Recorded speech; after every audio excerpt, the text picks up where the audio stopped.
Esther doesn't come off entirely brave, as she says that troubling the king wouldn't have been worth it if her people had been merely sold as slaves and not planned for destruction. However, after several days she does finally speak up at all, and that was definitely something. It was very hard for her to do, or it wouldn't have taken 4 days to do it, after she had determined to already. I can appreciate how hard it is to open your mouth sometimes, although the king repeatedly helps out by asking her what she wants. The king comes off entirely fickle.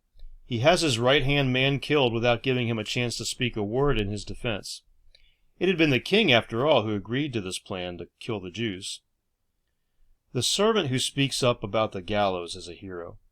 The turn of fates for the Jews, for Mordecai, and for Haman is in progress.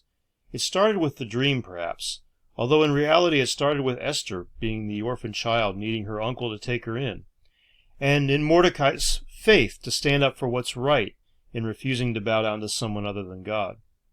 This was all long in play, long planned out perfectly by God.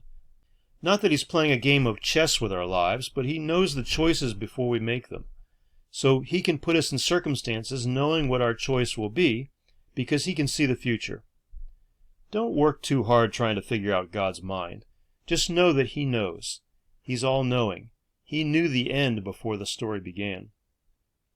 It was so long planned out that it was a culmination of a standoff between Saul and Agag, as Mordecai was of the line of Benjamin, like Saul, and Haman was of the line of Agag.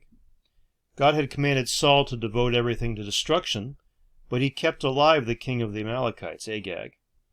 Now, centuries later, the Agagite finally sees his destruction because of a Benjamite.